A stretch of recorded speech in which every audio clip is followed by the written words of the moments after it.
Vamos conversar sobre linguagem corporal? De que maneira o corpo manifesta aquilo que a gente sente e o que está pensando? No programa de hoje a gente vai falar sobre isso, então não sai daí. Simplicidade já está começando.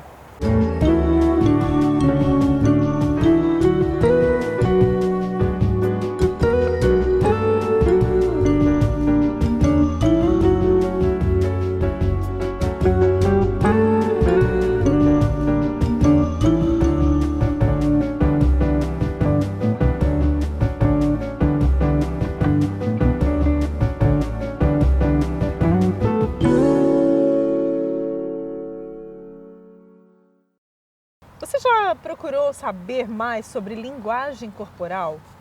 Você já ouviu falar naquela frase que diz que o corpo também fala? Hoje a gente vai falar sobre isso no Simplicidade, porque afinal de contas isso tem a ver com comportamento humano. E sempre é interessante falar sobre isso. A gente vai conversar com alguém que conhece muito bem sobre esse assunto, porque estudou sobre isso e atua também nessa área. A gente vai conversar com a Cacau Freitas. Cacau, que já esteve no programa. Promessa feita, promessa cumprida. Né? Exatamente. Missão dada, missão cumprida. E a gente veio aqui hoje conversar ao ar livre, né? Isso. Tá uma delícia aqui. Tá gostoso? Tá bem? Tá. Temperatura amena? Tá. Não, mas tá bom, né? Tá bom. Tá agradável.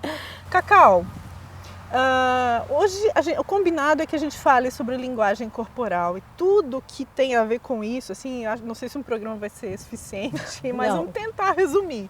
Tá? A gente vai conseguir falar um pouquinho. Né? Tu trabalha com isso. Também. Né? Tu trabalha com essa leitura corporal. Isso. E como isso influencia ou como isso pode influenciar na tomada de decisões também, né? Assim, eu comecei a estudar isso porque eu comecei a estudar perfil psicológico, eu gosto muito dessa área. Trabalho com treinamento comportamental, né? Lembra que eu falei que eu tenho uma empresa? Sim. E aí eu comecei a estudar, eu estive nos Estados Unidos, tenho um grande amigo e parceiro que é o Frank Marsh, do FBI, né? E tem uma outra parceria que é o APCI, que é o HPCI do Canadá, de Quebec, que é o Frank Barnes, são dois Franks. Também trabalho com linguagem corporal. Em 2015 eu consegui trazer o Frank Barnes do Canadá para fazer um treinamento na área de linguagem corporal numa parceria com o Tribunal de Justiça. Então a gente estuda bastante. Eu fiz inclusive um trabalho com a doutora Angela Conrad, que é juíza do trabalho. Então eu fazia a análise da prova oral, apenas como um piloto para a gente ver como é que ia funcionar esse projeto. Interessante, porque quando a gente fala de linguagem corporal, dá a impressão de que quem entende desse assunto está analisando a pessoa o tempo todo, ou seja, né, tem pequenos trejeitos que o indivíduo pratica que dá a entender certas coisas. É isso mesmo? Estou resumindo demais? Assim, a gente não está analisando o tempo todo, mas está também. Porque, na verdade, é o vício da profissão. Então, como você conhece, como você lida com você se dá conta até mesmo sem perceber. Você, como jornalista, você vai perceber algumas coisas quando você vê alguns vídeos, né? Então, é a mesma coisa. Então, ontem foi muito engraçado. Eu estava fazendo uma exposição para uma pessoa e, de repente, ela fez um dumping light, que é que meio... significa? Um desprezo, né? Quando você faz toda a expressão unilateral, ela nunca é boa, tá? Porque ela perde a simetria, entende? Então toda expressão unilateral ela não é boa. Então a pessoa não se deu conta, eu falei, o que houve? Por que tu fez essa cara? E aí a pessoa ficou sem graça, assim. Mas foi imediato, assim, porque eu percebi. Sim, né? Porque tu faz essa leitura rápida. Algumas coisas a gente já... Mas não é o tempo todo que a gente percebe. Porque, por exemplo, as microexpressões, elas acontecem em menos de 1 segundo. Então, elas são muito rápidas. A gente precisa estudar muito e precisa estar muito atento para perceber essa troca, porque ela é muito rápida. Mas isso é involuntário? É involuntário. Eu imagino que seja, né? Algo bem orgânico, bem natural. A pessoa fez... É uma reação, é fisiológico, é uma reação do corpo, do cérebro, por isso que a gente percebe assim. Na verdade, nós muito percebemos, né?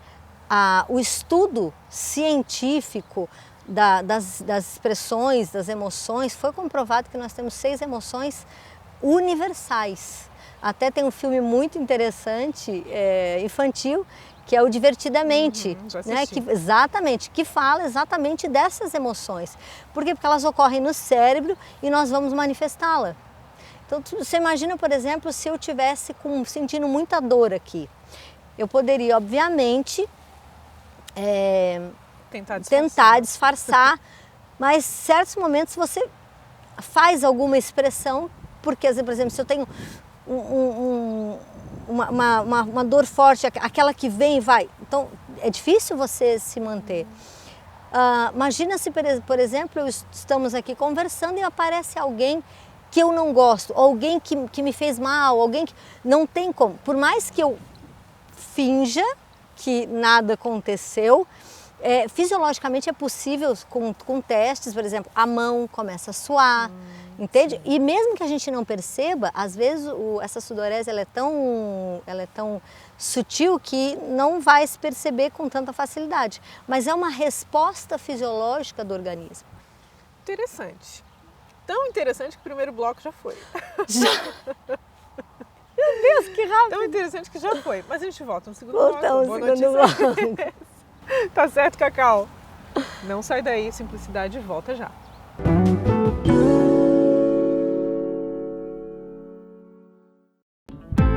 Ter um tempo para você e confiar este cuidado nas mãos de quem tem experiência. Espaço exclusivo para noivas, com o carinho que elas merecem neste dia todo especial.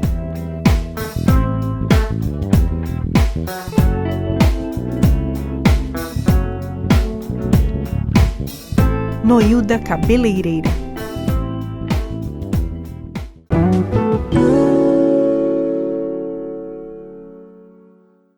Voltamos com o segundo bloco do programa de hoje. A gente está conversando sobre um assunto super interessante que tem a ver com comportamento humano, que é a linguagem corporal. E para isso a gente trouxe a Cacau mais uma vez aqui, né, Cacau? Virou freguesa. Virei freguesa. Porque a gente tem muito assunto aí pela frente. A gente falava nos bastidores sobre uma diferença que há entre controle de emoção, que muitas vezes se usa essa expressão, e gestão da emoção. Exatamente. Qual é a diferença entre essas duas coisas? Existem muitas pessoas que pregam a história do controle emocional. Isso não existe. Por quê? Emoção é uma reação do cérebro e ela acontece em menos de meio segundo. Realmente é muito rápida, né? Demora muito mais tempo para explicar do que para correr. Agora, a partir do momento que você se dá conta do que você está sentindo, aí você pode escolher o que você vai fazer. Por exemplo, se eu estou com raiva, eu posso avançar em alguém, né? Ou dizer, tá bom, não vale a pena. A raiva vai continuar, eu vou continuar sentindo a raiva, entende? Mas eu fiz uma opção. Tu escolheu. Entende? E o teu corpo, ele, já que a gente está falando de linguagem corporal, ele segue essa... Segue. Ele obedece essa decisão? Não imediata, não imediata. Ele tem que ser condicionado. Na verdade, assim, você vai conversando consigo mesmo, né? Você vai fazendo o seu diálogo interno para você começar a baixar os níveis que se alteraram, né? Do seu organismo. Então, eu estava vendo outro dia uma análise de uma linguagem corporal de uma menina que eu prefiro não citar o nome.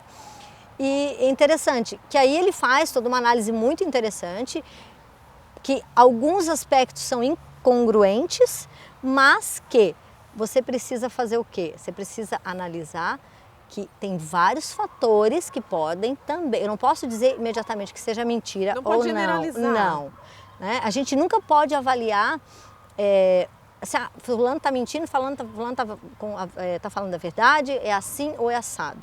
São vários sinais que vão te dar uma pista se aquilo que tipo de emoção está ocorrendo. Tem que cruzar essas informações. Exatamente. Todas. Então, por exemplo, dentro de um contexto, às vezes você está numa discussão com alguém, você começa a discutir e você percebe que a pessoa faz isso aqui, ela franze aqui e ela abre as narinas, tá?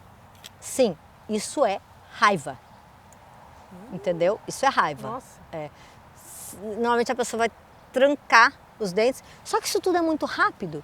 Agora você imagina o seguinte, se eu tenho essa noção, eu posso perceber como está o movimento deste corpo. Eu começo a observar. Uma raiva, ela pode ser uma raiva apenas que vai ficar aqui, a pessoa está controlada, ou tem risco da pessoa se tornar uma ameaça. Entende?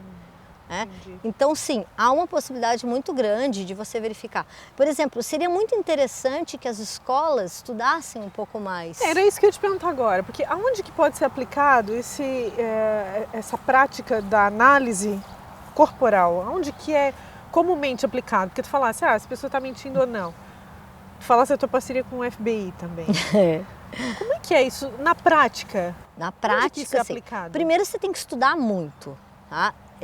As pessoas têm que entender que assim, o que se vai ter no dia a dia são apenas algumas ideias. Para você se tornar um especialista, você vai ter que estudar muito mesmo, né?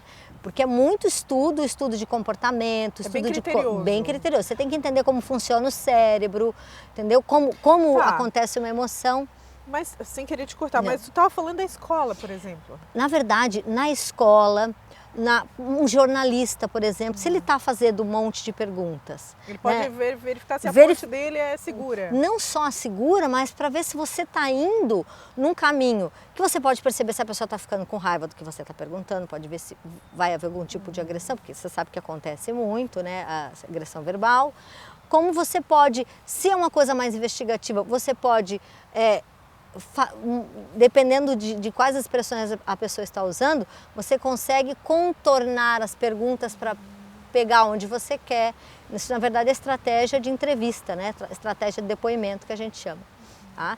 Então, quer dizer, na escola, por que seria muito importante? Crianças mentem. Aliás, todos nós mentimos, tá? Lamento informar, todos nós, eu inclusive, nós mentimos muito mais do que imaginamos, tá? Nós mentimos quase todo o tempo. Então, mentir é uma avaliação muito complicada que a gente faz. Mentir? Também, exatamente. Você está omitindo, você não está falando a verdade, você está editando uma verdade. Para a gente fechar esse bloco, todas as pessoas estão aptas a fazer essa leitura? Não. Isso poderia ser socializado de modo que todas as pessoas deveria. Soubessem? Isso ajudaria no relacionamento humano? Sim, com certeza. Para vendedores, como eu falei, em escolas, porque assim, até para a segurança de crianças, para você saber o que uma criança está dizendo, se a criança muda o comportamento, o que é que está acontecendo, entende? Até a questão de pedofilia, tudo isso é muito importante ser avaliado. Só que há que se ter um cuidado muito grande, porque assim, não se pode banalizar. Não é fazer um cursinho de meia hora, de 3 horas, não sei o quê, pronto, já sou um especialista. Não é tão simplório o assunto, né? Não é. Entendeu? Vamos fechar o segundo bloco. Já acabou o segundo. A gente vai para o terceiro, mas no terceiro eu quero te pedir alguns exemplos, além dos que tu já desse aqui, tá? Então... Voltamos já. Voltamos já, não sai daí o Simplicidade, volta já.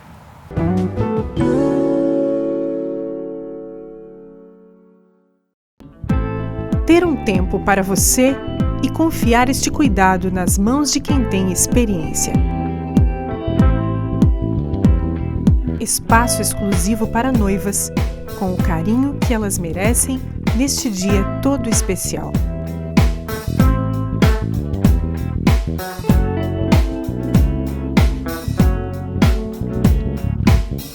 Noilda Cabeleireira.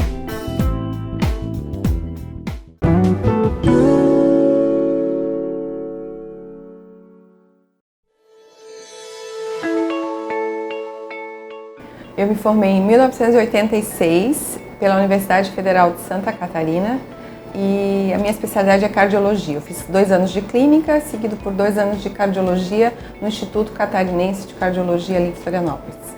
Eu escolhi em função da vivência que tive com alguns colegas cardiologistas que a gente dava plantão no hospital universitário juntos e eles me incentivaram a fazer, achavam que eu tinha um pouco de traquejo para isso E foi através disso, do exemplo de alguns colegas, me lembro do Dr. Jamil Schneider de Florianópolis, Dr. Telbubi, foram meus grandes mestres, assim, que eu me lembro que me incentivaram a fazer a cardiologia. Eu acho que é isso que me traz, assim, alegria em trabalhar como médica e como cardiologista, porque é onde a gente vê que consegue se aproximar dos pacientes e eles realmente sentem essa proximidade, porque isso é uma questão de empatia. Se colocar no lugar do outro faz com que ele também se aproxime de ti e entregue as suas intimidades, os seus desabores, os seus problemas. E a gente às vezes consegue, com uma palavra ou apenas um ouvido, muitas vezes resolver o problema dos pacientes.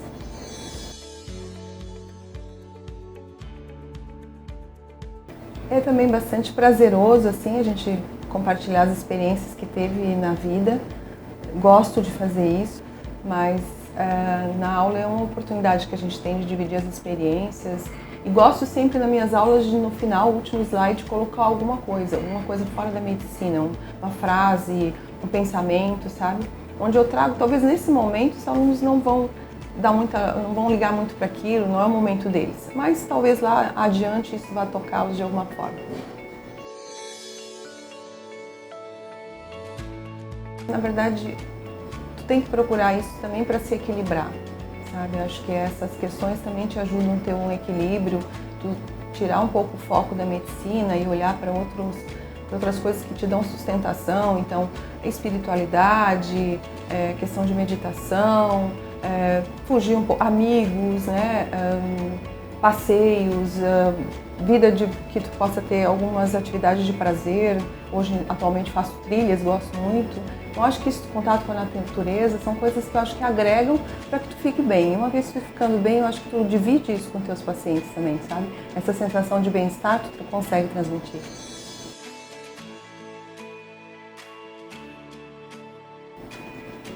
Foi um desafio e tanto, assim, participar da construção da Socimed. Na verdade, quem foi um dos grandes idealizadores foi meu esposo, não está mais aqui, mas, assim, ele e muitos outros, eu acho que a cidade e nós todos aqui do hospital temos que ter muita gratidão, porque eles semearam um projeto que hoje tem essa visibilidade, tem essa credibilidade, tanto aqui na cidade como fora dela.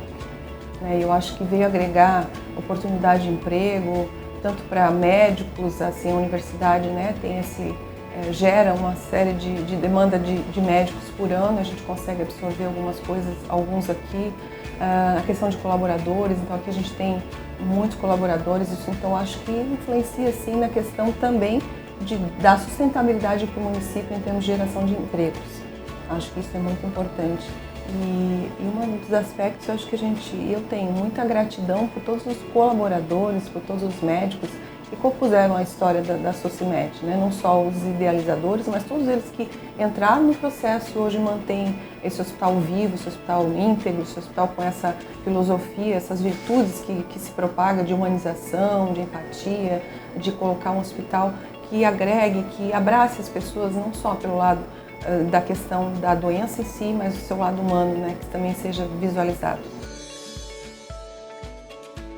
Acho que um grande diferencial desse hospital foi essa questão de ter parcerias de valor, eu digo assim, sabe? Conseguiu se construir através da direção. Eu me coloco nesse papel também, que hoje eu tenho alguns colegas que trabalham comigo na área da cardiologia, que eu digo que são parceiros de valor. Aqui na Hemodinâmica, hoje nós temos o Dr. Leonardo Sinotti, que é um excelente profissional, ao qual a gente só tem elogios e tem que ser muito grata a todo o serviço que ele faz, ele comanda esse serviço aqui.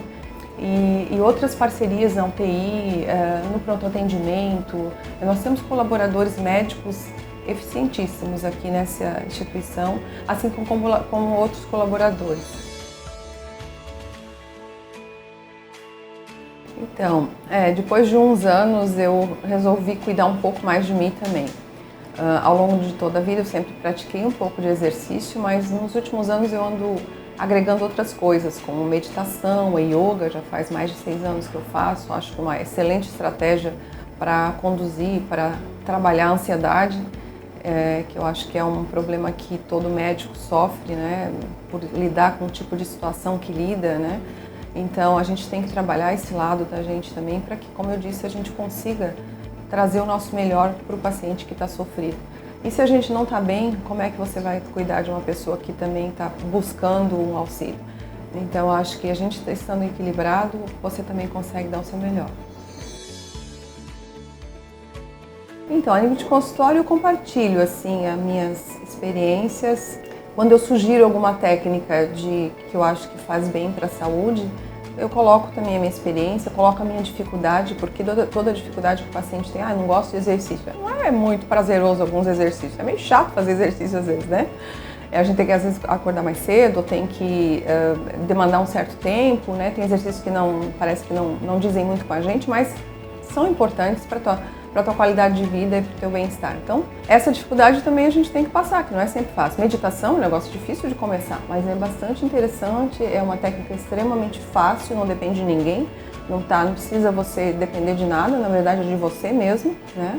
É você tirar 5 minutos onde você esquece um pouco o mundo exterior e entra um pouquinho para dentro de ti, conecta-se com a sua respiração, isso aí já é meditação.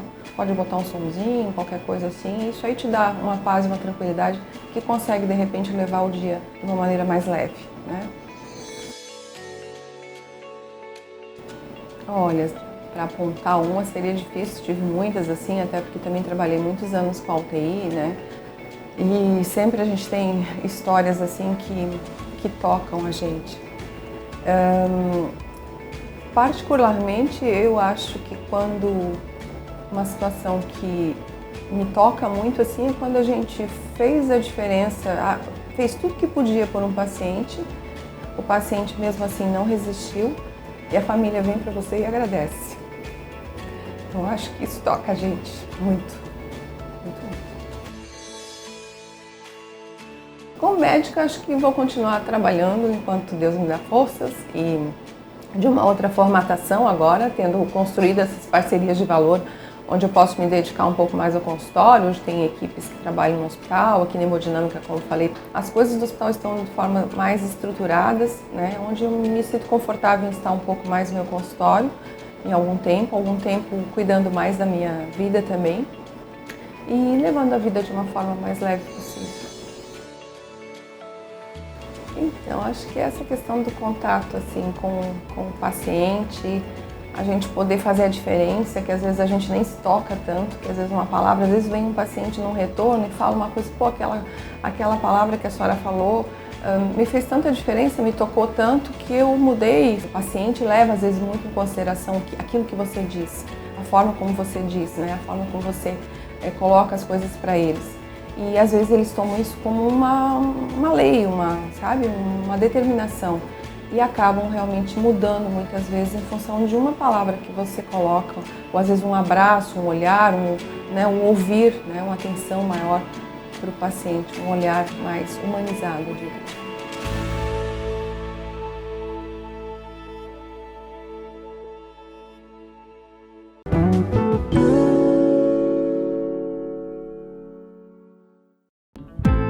Ter um tempo para você e confiar este cuidado nas mãos de quem tem experiência.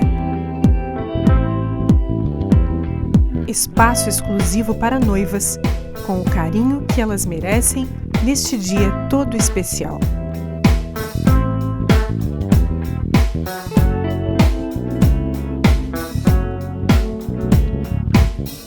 Noilda Cabeleireira.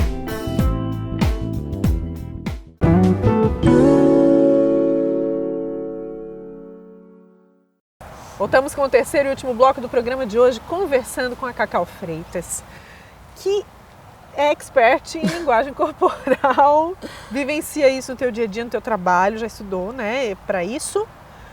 Aliás, tu estavas falando pra gente que esse trabalho requer aí um critério, né? Não é assim só chegar, eu acho que aquela pessoa está mentindo, não está mentindo, está falando a verdade. É muito perigoso isso. Né? Aliás, a linguagem corporal, saber entender a linguagem do outro, que o outro manifesta através do seu corpo, é uma forma de auxiliar também, de colaborar, né? Sim. Para trazer respostas, para elucidar situações. É isso, né, Isso. Cacau? Você pode usar, por exemplo, a linguagem corporal a seu favor. para gerar confiança. A Amy Cuddy, interessante a isso. Amy Cuddy é uma psicóloga social americana de Harvard, uma pesquisadora fantástica, e ela escreveu um livro que é Presença. Já tem esse livro em português, inclusive. disponível pra- Muito legal, porque ela fala das posturas de poder. Então, por exemplo, se você ficar assim, colhido, cabeça baixa, você tende... Aí a gente tem que explicar o que acontece. Se eu ficar nessa situação aqui, por exemplo, você está vendo que eu estou encolhida e o fluxo de ar tem mais dificuldade para passar? O que vai acontecer? O fluxo de ar diminui e eu vou ficando mais amuado, eu não estou respirando corretamente. Por que quando eu abro o peito, ergo a cabeça, entende? Eu estou respirando, eu estou deixando o ar fluir. Isso me ajuda. Então, por exemplo, você vai para uma entrevista de emprego, é muito importante, normalmente as pessoas ficam nervosas, elas ficam tensas, porque é muito difícil o que eu vou dizer, eu tenho que causar uma boa impressão, né? Primeiro, seja confiante. Confiante não é arrogante. Começa aqui, né? Exatamente. Seja confiante não é arrogância. É saber, ok, eu sei o que eu sei o que eu tenho para oferecer, eu não vou oferecer nem mais e nem menos. Entende? É confiança. O que eu tenho para oferecer isso, vou falar daquilo que eu tenho condições. E é muito importante ir, por exemplo, um banheiro, ficar 2 minutos e fazer posturas. Quando você fica de pé, abre as pernas, não exageradamente, você se coloca a posição da Mulher Maravilha, que a gente chama, tá? Isso faz com que você ficar 2 minutos nessa posição, sabe, respirando, você começa, isso está comprovado cientificamente, você começa a se sentir mais poderoso. Agora, se você ficar assim, realmente, psicologicamente, você vai, você vai piorando isso. Então você vai transmitir daqui a pouco porque você vai entrar. Então sempre procurar posturas de poder, né? Essa aqui é uma postura muito conhecida. Lembra que é assim, o que significa? Vitória, sabe? Então sempre, claro que você não vai fazer isso na frente de ninguém, mas vá para exatamente. Isso, né? Tem um ponto que assim que se fala muito, né? Sorria. Exercite isso. O teu corpo responde a isso? Isso é fato? Sim, Cacau? a gente só tem que ter um cuidado muito grande. Por exemplo, sorriso é extremamente importante, abre portas. Mas a pessoa não pode sorrir o tempo todo. Então se a pessoa ficar...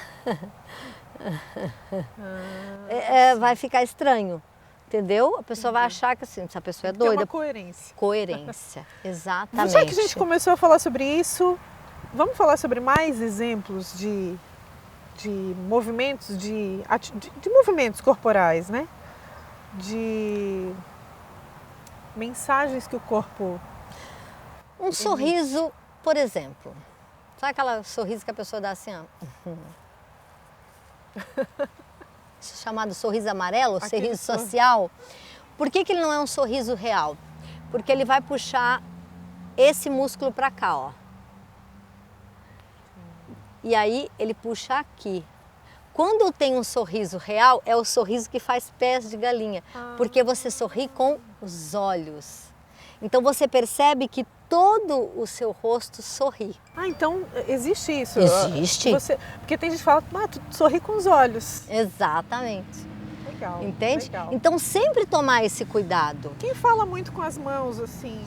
Isso é característica, pode ser uma característica até mesmo de cada povo, de cada cultura. Descendentes de italianos. Exato, eu falo muito com as mãos, né? Muito engraçado que inclusive eu estou falando telefone e eu estou agindo como se a pessoa estivesse na minha frente, né? Inclusive isso é uma coisa muito interessante, que quando a gente vai falar com alguém no telefone, é legal que a gente, de preferência, esteja de pé, a gente sorria, porque, porque isso você recebe isso. Exatamente. Porque se você estiver com abrunhado, isso passa no tom da sua voz. Tanto que há um estudo que se faz da voz. Então, quando a pessoa está mentindo, quando ela está falando a verdade, há equipamentos que conseguem, timbre, talvez, exatamente, que mostram toda a oscilação, o estresse que há na voz. Cacau, para a gente finalizar, ai que pena, É porque esse assunto é muito legal. Vamos marcar Pra gente finalizar, tem pessoas que transparecem mais, outras menos. Isso é da pessoa, né? Depende da situação que ela está. Por exemplo, aquela pessoa, eu não consigo disfarçar quando eu não gosto de um presente. A pessoa... Transparente. Isso é um problema, né? Eu também. Mas assim, você tenta amenizar, entende? Claro que assim, lembra... Dá para controlar, ou melhor, fazer a gestão disso. Sim. Uma pessoa que esteja analisando vai saber se é verdade ou não. Tá? Isso eu pego com a maior facilidade. Eu já sei se a pessoa gostou ou não. Dicas para quem está em casa fazerem essa gestão com mais facilidade. Sim, para fazer gestão, eu sempre digo assim, seja o mais natural possível. Ninguém é obrigada... Seja você. Simplicidade, né? A gente não precisa agradar todo mundo. Nem sempre eu preciso estar com um sorriso gigantesco na cara, porque às vezes eu posso não estar numa situação que não me permite, então eu dou um meio sorriso porque é o que eu consigo dar naquele momento, e a gente também talvez começar a perceber se o outro não me está dando aquele sorriso que deve, ou se ele está com uma cara meio feia, meio acabrunhada. Às vezes o problema nem está ali, né? Exato, e assim, não achar que é pessoal, entende? Não achar. Tem dúvida? Vai, pergunta. Sim. Simples entende? assim, né, Simples Cacau? assim. Ai, Cacau, com essa dica eu encerro o programa de hoje. Que bom. Muito obrigada por ter vindo de Florianópolis mais uma vez. Uma honra. É um prazer para mim vir aqui. E que novos assuntos surjam aí. Surjam, quem sabe. Sempre surgem. Muito obrigada, bom retorno para ti. Obrigada, tá? meu amor. E obrigada a todos. Contribuir, a gente está à disposição. Tá bom, beijo. A gente também agradece a sua audiência, você que esteve com a gente até aqui. Não esqueça de seguir Simplicidade nas redes sociais e compartilhar também. Até a próxima história.